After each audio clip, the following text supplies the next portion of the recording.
Je m'appelle Michael Garcia, je travaille dans les équipes produits AWS IoT à Seattle. Et aujourd'hui, je suis accompagné de Nicolas David. Bonjour, je m'appelle Nicolas David, je suis formateur technique dans les équipes AWS à Paris. Et donc aujourd'hui, on va vous parler d'IoT. On va aussi accueillir plusieurs personnes de chez Intel, dont Sylvain Sauty, qui est Industry Technical Specialist for Energy. Petit sondage pour démarrer. Qui avait déjà entendu parler d'AWS IoT avant que Werner le mentionne ce matin? Levez la main. Ok, donc beaucoup de personnes. Qui a des projets en développement qui concernent de l'IoT? Pas mal. Et en production? Ok. Bon, on va passer rapidement sur les bases. Alors aujourd'hui, on voulait tout d'abord vous présenter encore une fois le portfolio IoT, surtout qu'il y a eu des nouveautés récemment, notamment AWS Greengrass. Après ça, on va vous donner une démonstration. Une des dernières nouveautés qu'il y a eu, c'est l'intégration avec le service Salesforce IoT Cloud. Donc maintenant, on a une intégration native et bidirectionnelle avec ça. Et enfin, après, on donnera la parole à nos partenaires Intel qui sont avec nous aujourd'hui. L'idée, c'est de vous donner vraiment une vision stratégique de ce qu'on propose dans le milieu de l'IoT. On a maintenant 3 piliers dans l'IoT. Le premier, ça va être vraiment tout ce qui va toucher à vos devices. Microcontrôleur, donc ça peut aller du microcontrôleur jusqu'au téléphone portable, qu'on peut dans certains cas considérer toujours comme un device. Ces devices-là vont être connectés, ils vont envoyer des informations, ils vont aussi en recevoir une partie qui est cloud. Donc là, vous l'avez deviné, c'est le service AWS IoT. Et enfin, tout ça, on va envoyer les données vers le troisième pilier qui est l'intelligence. Alors, qu'est-ce qu'on appelle intelligence? C'est en fait extraire de l'information, des données brutes qui sont envoyées de vos devices. Vous pouvez enrichir les données. Et le troisième pilier, c'est vraiment tout le but de l'IoT. Les 2 premiers piliers sont là pour pouvoir connecter les objets, manager vos flottes d'objets. Le but, c'est vraiment d'avoir de la valeur métier derrière.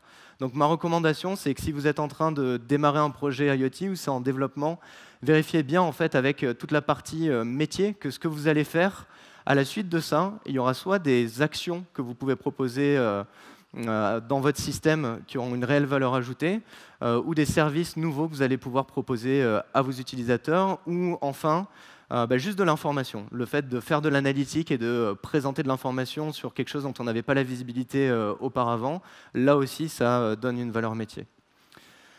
On va maintenant zoomer un tout petit peu plus sur chacun de ces piliers. Donc, le premier, encore une fois, je pense que vous le connaissez tous.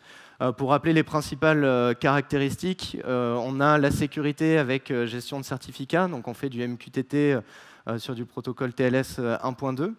On va avoir Shadow, donc, qui est le camion grisé ici, qui est le double virtuel de votre device avec une API autour qui vient nativement. Et la capacité, grâce au Rules Engine, d'envoyer les données justement vers les autres services AWS. Donc là, vous pouvez rajouter dans vos applications IoT de l'analytique. Vous avez vu sûrement d'autres sessions aujourd'hui sur le Big Data. Comme le mentionnait Werner ce matin aussi, tout ce qui est intelligence artificielle, base de données, monitoring, alerte, ce genre de choses. Donc c'est là vraiment que vous allez pouvoir exploiter, encore une fois, la richesse de tous les services AWS. Donc ça, c'est la situation dans laquelle on était il y a encore un mois. Et depuis, en fait, on a eu cette dernière année beaucoup de feedback de la part de nos clients quand ils ont utilisé tous ces services-là. Et on s'est aperçu en fait qu'il y avait 3 problèmes qu'on pouvait adresser et régler, et que ces problèmes-là allaient rester en fait dans le temps. Et on a regroupé ça sous forme de lois. Donc la première, c'est la loi de la physique, c'est la vitesse de la lumière. Donc quand on a des objets qui sont connectés directement au cloud et qu'on doit prendre une décision très rapidement, des fois, on ne peut pas se permettre en fait, de faire cet aller-retour vers le cloud. Je prends par exemple l'industrie 4.0. Imaginez des machines industrielles, on doit faire un arrêt d'urgence. C'est critique qu'on stoppe immédiatement. Donc la décision, en fait, on doit la prendre localement et on ne peut pas se permettre d'attendre d'aller vers le cloud et d'avoir un retour à ce niveau-là. La deuxième, c'est la loi de l'économie. Imaginez par exemple un moteur d'avion aujourd'hui, donc une turbine d'avion. Ça peut générer plusieurs terabytes de données en 1 heure. On va dire qu'on arrive à envoyer toutes ces données vers le cloud. Déjà, il faut une bande passante assez costaud à ce niveau-là. Mais surtout, est-ce que ça va être rentable? Parce qu'aujourd'hui, ça coûte cher d'envoyer les données. Et surtout, en fait, le prix pour envoyer les données, le prix de la connectivité, il décroît, mais il décroît beaucoup moins rapidement que en fait, le volume de données qu'on génère. Donc des fois, c'est juste dans certaines situations pas intéressant au niveau économique, et de traiter les données localement, encore une fois, pour les agréger, les filtrer, et après envoyer ça vers le cloud, ça peut être très intéressant. Et la dernière loi, c'est plutôt pour des raisons de compliance. On va avoir par exemple dans certains pays des lois ou dans des industries très régulées comme tout ce qui est secteur médical, des contraintes supplémentaires qui vont dire voilà, les données, on ne va pas pouvoir les sortir d'une certaine zone géographique. Ça peut être un pays, cette zone géographique, mais ça peut être aussi un hôpital, par exemple. Et donc là, encore une fois, traiter les données en local, ça permet justement d'être en régulation avec toutes ces lois-là. Donc si on revient à ce qui s'est passé le mois précédent, on a sorti un nouveau service qui s'appelle AWS Greengrass. Et donc c'est le service que vous voyez maintenant sur lequel on fait un petit zoom pour simplifier en quelques mots. AWS Greengrass, c'est une API cloud, comme vous avez l'habitude avec les services AWS, mais c'est aussi une solution software. Et ce software, vous allez venir le déployer sur des gateways, sur du hardware qui est à vous. Nous, aujourd'hui, on ne produit pas de hardware. On a des partenaires comme Intel qui est là aujourd'hui, qui peut vous aider dans la construction de ces gateways. Et vous allez juste déployer le software Greengrass. Ce que ça va vous donner, en fait, de manière encore une fois résumée, c'est le même environnement d'exécution que dans le cloud pour que vous puissiez continuer à travailler localement quand il n'y a pas de connexion Internet.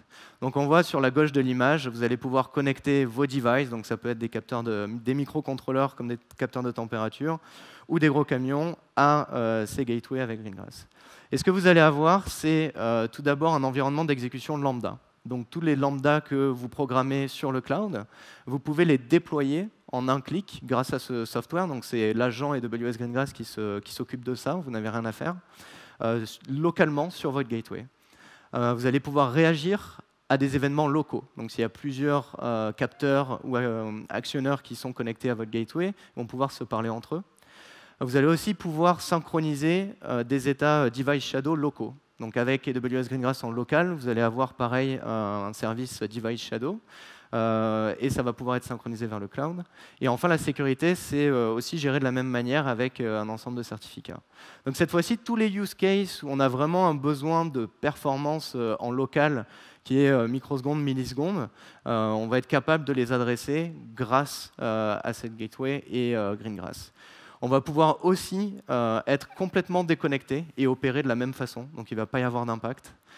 Le modèle de programmation, c'est un des points critiques, parce qu'on utilise Lambda, donc les développeurs, quand vous avez l'habitude d'utiliser Lambda sur le cloud, il n'y a pas de changement au niveau des outils que vous allez utiliser, vous n'allez pas devoir apprendre quelque chose de nouveau, et vous allez pouvoir déployer ça localement très facilement.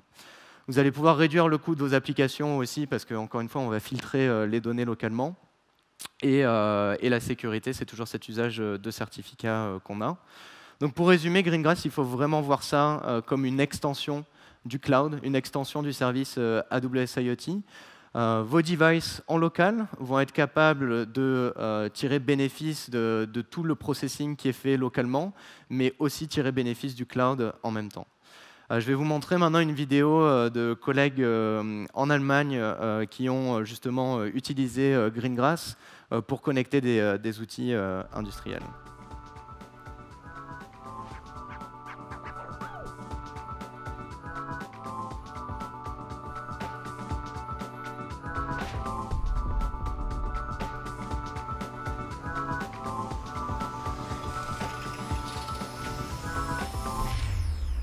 For the first time ever, we show the control of industrial robots in real time with Amazon's Edge technology. Seamlessly integrated with the cloud.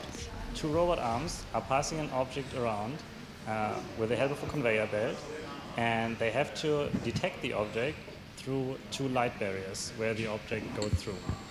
And how we do this is by leveraging the power of the Greengrass device to calculate the tool center point where the arms have to move. And the new thing about this is that we can, from the cloud, create a Lambda function that gets pushed onto the device and then executes this calculation in real time. Not only that, but also this device has to have a steady heartbeat that is sent to the device, to the robot arms, every 4 seconds, which proves that this is real-time capable. This works independently of an internet connection in real time. Furthermore, we can leverage the power of the cloud by doing machine learning, big data and analytics to optimize the configuration of the shop floor. Voilà, donc là vous avez vu un exemple d'utilisation de Greengrass dans un contexte industriel. Et pour vous parler justement des différentes industries où on peut utiliser Greengrass, je vais passer la parole à Nicolas. Merci. Donc AWS Greengrass, comme vous l'avez pu le voir dans la vidéo, ça peut être utilisé dans le domaine, dans les domaines tels que ceux dans lesquels Siemens opère, avec des bras robotisés. Mais pas que ça. On a pas mal de clients qui utilisent AWS Greengrass dans des domaines tels que le mining, tels que les données d'énergie. Et quand on voit ce slide-là au-dessus, en vérité, on ne va pas s'arrêter juste à 1 ou 2 domaines. C'est l'ensemble des domaines qui peuvent être utilisés, dans lesquels on peut utiliser AWS Greengrass. Tu peux avancer sur la slide, s'il te plaît. Et donc, pour utiliser AWS Greengrass, généralement, on va devoir faire appel à des fournisseurs pour pouvoir créer du matériel, donc les devices, les fameux devices connectés.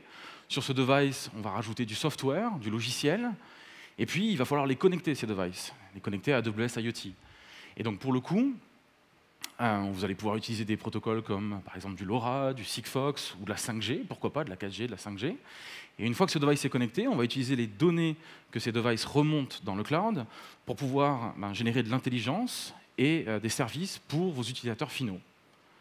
Donc in fine, utiliser AWS Greengrass, ça va vous permettre donc de travailler avec l'ensemble de des partenaires dans cet écosystème, tels que ceux qui sont listés sur le slide suivant, s'il te plaît, Michael. Et donc, il y en a certains que vous allez reconnaître, plus certains clients, certains noms de clients que vous allez reconnaître, et dont on va présenter les use cases, comme celui de Rio Tinto, dans les slides suivants. Donc, pour résumer, AWS Greengrass est donc disponible dès aujourd'hui. Vous allez voir sur les slides suivants qu'il est déployé aux États-Unis, qui sera déployé un peu plus largement plus tard. Vous avez un portfolio un écosystème de partenaires qui est assez large, qui va pouvoir vous accompagner pour que vos projets IoT soient un succès. Et puis, donc, au vu des retours qu'on a eus, on prédit que l'adoption de Greengrass va être extrêmement rapide. Et c'est pour ça qu'on a déployé AWS Greengrass aux États-Unis en premier. Et on a des retours en Europe et en Asie qui nous demandent de déployer très rapidement AWS Greengrass. C'est ce qu'on va faire en Allemagne et à Sydney. Et donc maintenant, je vais vous présenter quelques use cases clients, en particulier celui de Rio Tinto. Et donc sur cette image, vous voyez un camion dans une mine. Ça peut paraître anodin comme ça, mais en vérité, cette photo, elle ne rend pas vraiment hommage au camion. L'échelle du camion est toute petite par rapport à celle de la mine, alors qu'en vérité, la vraie échelle de ce camion, c'est un immeuble de 3 à 4 étages. Si je lève les bras comme ça, il faudrait 2 fois ma hauteur pour faire la taille des roues. C'est une échelle absolument monstrueuse. C'est des gros camions. Et donc ces camions descendent dans la mine, comme là sur la photo. Ils descendent dans la mine pour pouvoir faire ce qu'ils ont à faire, et ils empruntent des routes qui sont parfois dans des états un peu pas très nets. Et donc pour inspecter les routes, on fait appel à des gens qui vont inspecter ces routes-là et qui le font, mais gérer ça à l'échelle à laquelle on en a besoin, c'est pas forcément l'idéal. Et donc pour ce faire, Rio Tinto a installé des gateways Intel sur leur camion, plus des capteurs, et ils remontent l'ensemble de ces données dans AWS IoT. Ils remontent l'ensemble de ces données et ils se sont aperçus que, avec les données que remontaient ces capteurs, donc les vibrations liées à l'avancement d'un camion sur la route, ils pouvaient avoir un indice de la qualité de la route. Et donc en temps réel, l'ensemble des camions qui sont dans la mine, sur le slide suivant s'il te plaît Michael, dans la mine de Boron, donc l'ensemble des camions remontent en temps réel des données sur l'état de la route. Ces camions partagent ces données entre eux en temps réel et ça permet, entre autres, d'élaborer une carte telle que celle-ci qui vous donne, ici en vert, là, les chemins qui sont praticables et en rouge, les chemins qui sont un petit peu dangereux. Les chemins qui sont un petit peu dangereux, en vérité, c'est les chemins où il y a un peu plus d'usure que sur les chemins en vert. Et vous vous souvenez, ces pneus qui sont sur les roues qui font 2 fois ma hauteur avec les bras levés, ça coûte à peu près $100 000 un pneu comme ça à changer. Donc c'est très important pour Rio Tinto de mesurer l'impact qu'a la qualité de la route sur l'usure du matériel pour pouvoir prolonger la durée de vie de ce matériel. Je vais maintenant vous présenter un deuxième use case, c'est celui de Stanley Black & Decker, qui fabrique du matériel, en particulier du matériel pour les chantiers, et de matériel, tout type de matériel, et en particulier une disqueuse, comme sur l'image qu'il y a derrière moi. Et cette disqueuse, en vérité, si on n'arrive pas à s'en servir, comme l'ensemble du matériel utilisé sur un chantier, le chantier s'arrête. Le chantier s'arrête et donc on retarde la livraison du chantier, et généralement, dans ce cas-là, il y a des pénalités. Donc pour éviter les pénalités liées aux pannes de son matériel, Stanley Black & Decker a installé des capteurs sur son matériel et a remonté tout un tas d'informations dans le cloud. Ces informations ont permis de corréler des vibrations particulières et de dire que ces vibrations correspondaient à un moteur qui allait être en fin de vie, voire qui allait casser. Donc plutôt que d'avoir un matériel qui casse et qui halte le chantier, ça permet maintenant de changer le matériel avant même qu'il casse et de continuer à utiliser le matériel pour réduire l'impact de l'indisponibilité de ce matériel et d'optimiser le travail sur le chantier. Et puis troisième et dernier use case, c'est celui de Technicolor, qui est plutôt un use case B2C. Et donc Technicolor, eux, ont créé une set-top box sur laquelle ils ont intégré Alexa. Et donc du coup, ça permet aux utilisateurs qui ont ces set-top box de pouvoir être guidés à la voix pour installer leur matériel chez eux. Autre chose que veut faire Technicolor, c'est de pouvoir permettre, via l'utilisation d'une marketplace, à des développeurs externes de créer des applications pour rendre des services supplémentaires sur leur set-top box. Et donc, via l'utilisation d'AWS Greengrass, ils ont la possibilité de faire ça et de déployer les applications de ces développeurs tiers à l'échelle, sur plein de devices. Et ils ont fait ça donc, nativement en utilisant Greengrass déployé sur ces machines-là. Je vais maintenant repasser la main à Michael pour pouvoir parler un peu plus d'AWS IoT. Tout à fait, merci Nicolas. Donc l'an dernier, en fait, on a eu Andy Jassy qui a décidé d'avoir un partenariat avec Marc Benioff. Ils ont tous les deux décidé, en tant que CEO de Salesforce et d'AWS, de travailler ensemble. Et donc de ce partenariat est né plusieurs intégrations entre les plateformes Salesforce et AWS. Dans notre contexte, AWS IoT a été choisi pour se connecter à la plateforme IoT, Salesforce IoT Cloud. Donc on a travaillé avec eux ces derniers mois pour mettre en place un connecteur qui est bidirectionnel. Donc ici, vous voyez une image de AWS IoT que vous connaissez déjà. De notre côté, en fait, ce qu'on a rajouté, c'est une nouvelle action sur le Rules Engine pour envoyer les données vers Salesforce. Donc de la même façon qu'aujourd'hui, vous utilisez des actions pour envoyer des données vers Lambda, là, c'est la même chose, c'est juste de la configuration pour envoyer ça vers Salesforce IoT Cloud. Et sur la plateforme donc Salesforce IoT Cloud, on va récupérer ces données-là. On peut aussi communiquer dans l'autre sens avec AWS IoT. Et vous allez pouvoir être intégré avec tous les différents clouds et tout l'écosystème Salesforce. Donc pour ceux qui ne connaissent pas bien Salesforce, on a différents types de clouds comme le Sales Cloud, Marketing Cloud, qui vous permettent d'engager avec vos utilisateurs et d'aller un peu plus loin que l'usage CRM. Par exemple, le Service Cloud, c'est un système de management de tickets. Et donc aujourd'hui, dans la démo qu'on va vous présenter, on va utiliser ça dans un contexte industriel. On va imaginer qu'on a une ferme de panneaux solaires à gérer. Cette ferme, elle va être connectée avec AWS IoT. On va ensuite envoyer toutes ces datas vers Salesforce IoT Cloud. Et on va être capable de repérer, par exemple, la casse d'un panneau solaire. Et à ce moment-là, dans la galaxie Salesforce, on va utiliser Service Cloud pour créer un nouveau ticket pour qu'un technicien puisse aller sur place et réparer ce panneau solaire. L'avantage de ce système-là, c'est que sur Salesforce, justement, on a des interfaces qui sont natives, donc les techniciens peuvent utiliser des tablettes pour traiter cet ensemble de tickets. Donc, en développement end-to-end d'une application IoT, grâce à ce nouveau pont en fait, entre les deux services AWS IoT et Salesforce IoT Cloud, on peut déployer une solution très rapidement sur le marché. Donc on va passer à la démonstration maintenant. Alors pour ça, on a une webcam et on a beaucoup de matériel ici. Je m'excuse par avance pour les gens qui sont positionnés de ce côté. Qui dit panneau solaire dit lumière. Donc j'ai sûrement dû vous aveugler. Je vais passer sur la webcam qui est ici.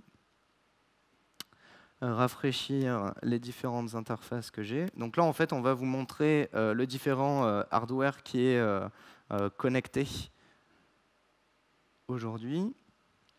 Donc ici, ce que vous pouvez retrouver, c'est tout d'abord il faut rafraîchir ici aussi, juste une seconde.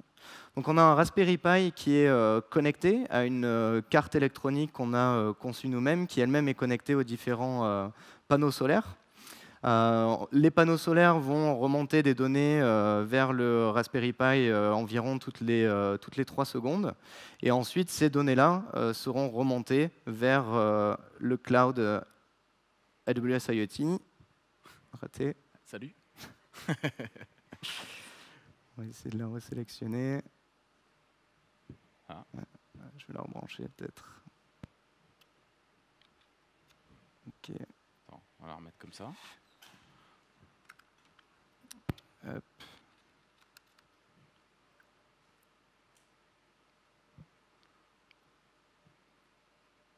Et voilà, parfait.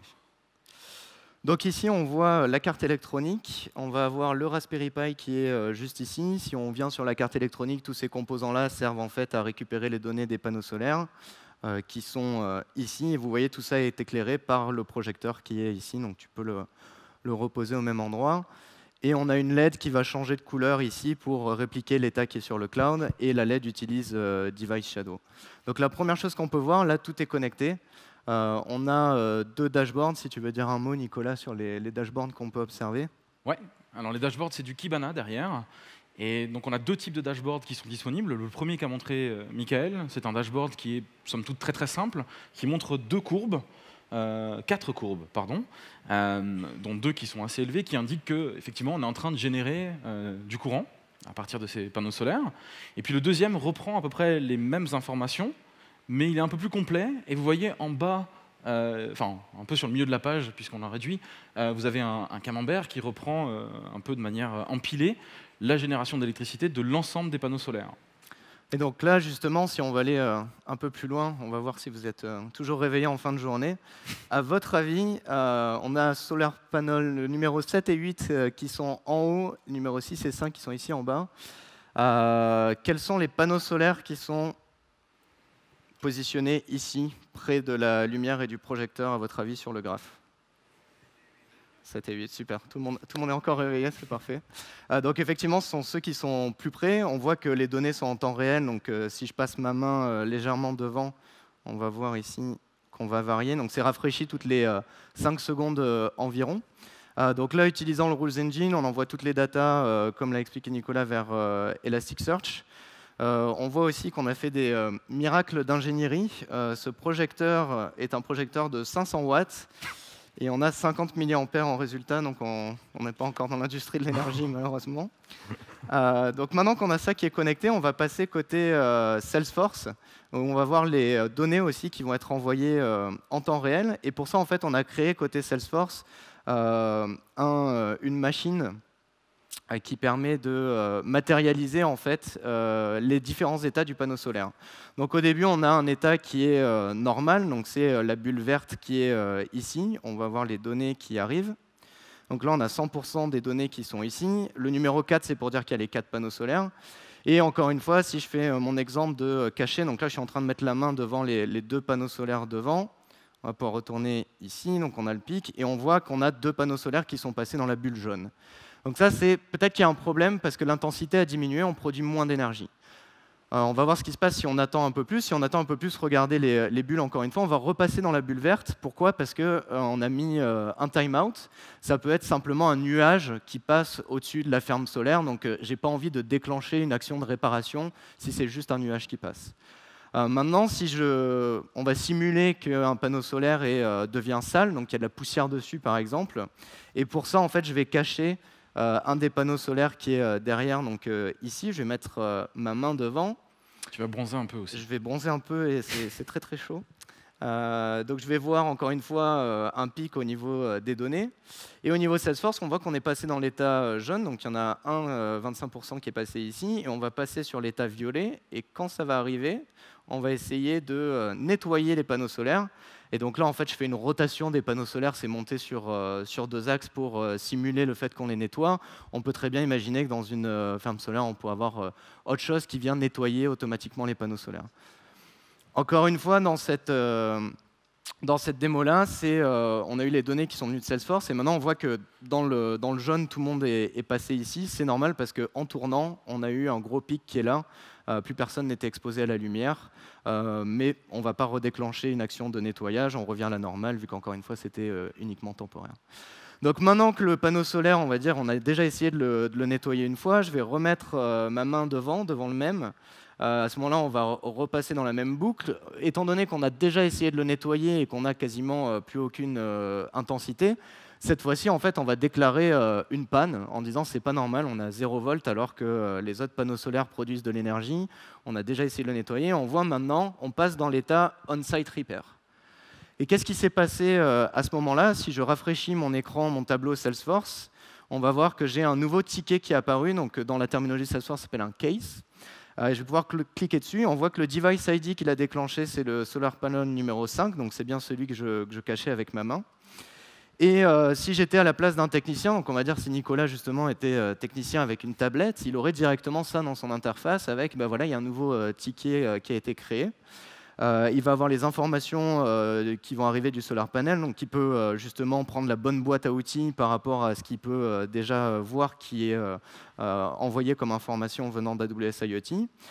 Et ici, on va dire qu'on a réparé le panneau solaire, donc tu peux faire un mouvement de main, voilà. C'est réparé, merci beaucoup. Un petit coup de baguette magique. Un petit coup de baguette magique. Et on va pouvoir donc fermer le case en disant, ben voilà, c'est fait, c'est réparé, je suis allé sur place.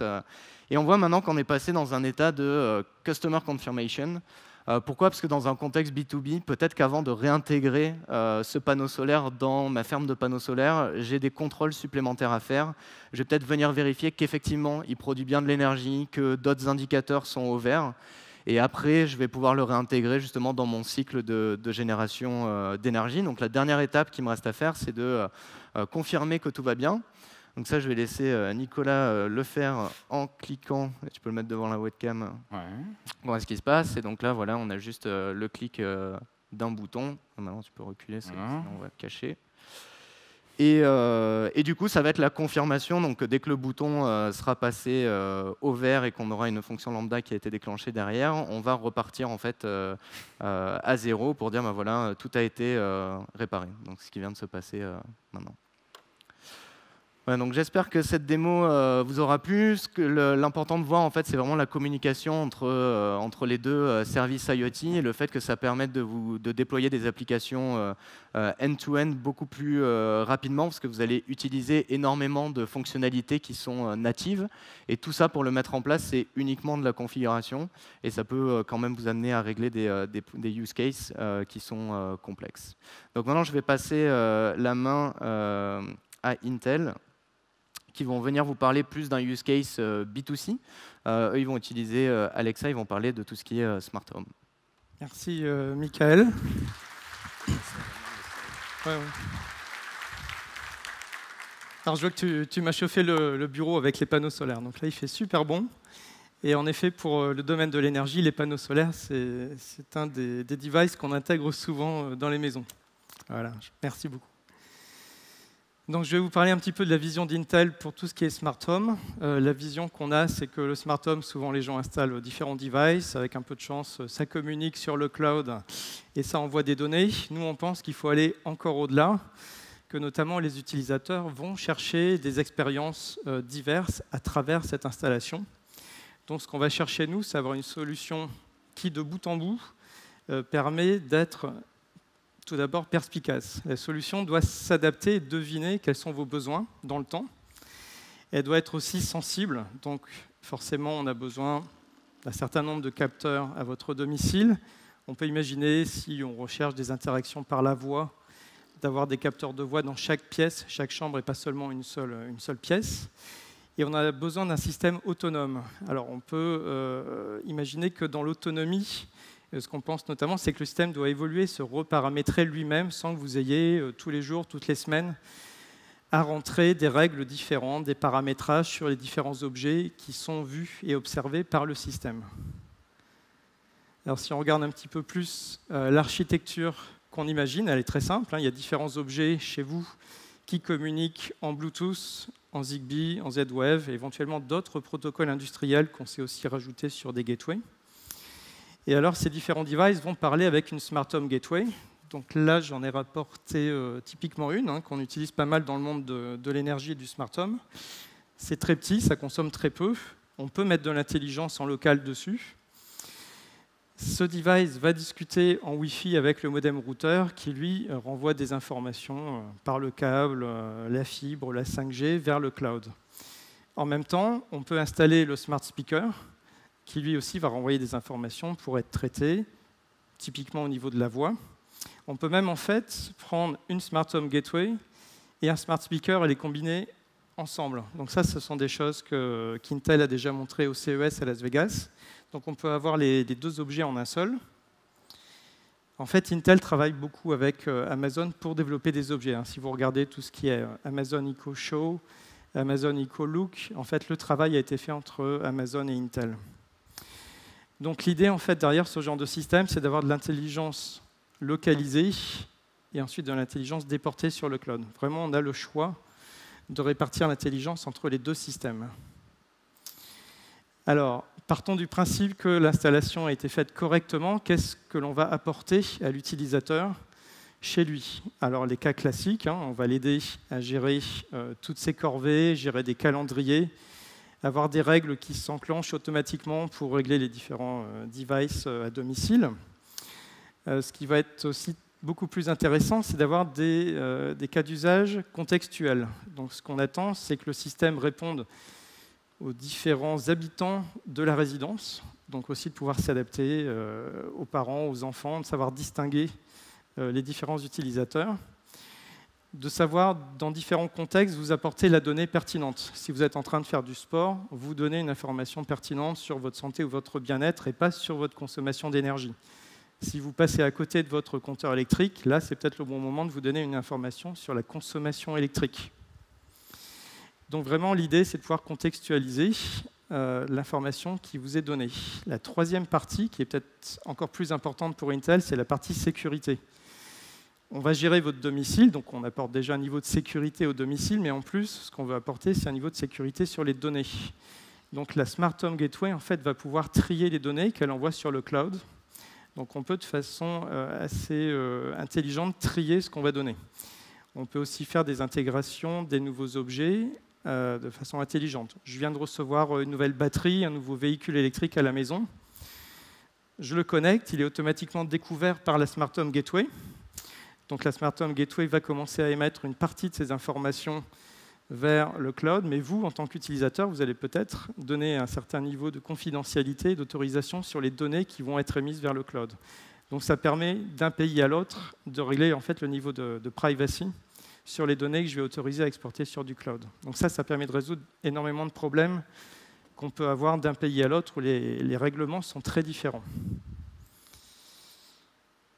Donc maintenant, je vais en venir à la démo qu'on a montée aujourd'hui pour vous. Alors je vais peut-être expliquer un peu le principe de la démonstration. Donc on a apporté avec nous des objets assez classiques, une lampe Philips, une serrure Yale qui est assez répandue sur le marché.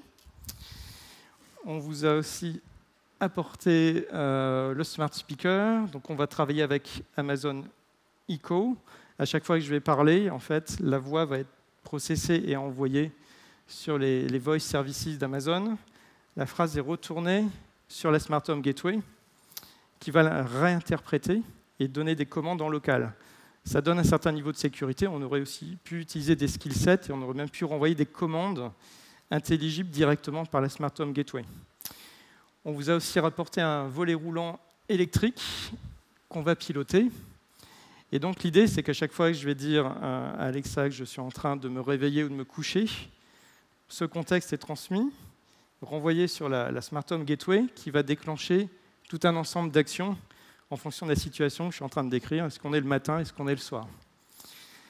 Donc la démonstration a très bien fonctionné toute la journée. On va voir le niveau d'interférence qu'on a encore sur le plateau. Alexa, turn on good morning. Alexa, turn on good night. Okay. Alexa, turn on good night. OK. Alexa, turn on good night.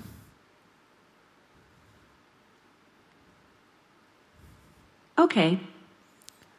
Donc on a éteint les lampes, on referme la serrure et on a le volet roulant qui s'est déployé et qui nous permet d'obturer la fenêtre. Donc ça, c'est un cas très simple. Après, forcément, avec les panneaux solaires, les véhicules électriques, les batteries, vous allez pouvoir faire énormément de choses. Donc j'espère que je vous ai donné un petit peu envie de regarder de plus près ce qu'on peut faire en combinant deux objets. On peut même en faire un seul. Donc n'hésitez pas à passer nous voir si vous avez des questions. Je vous remercie d'être venu aujourd'hui. À bientôt.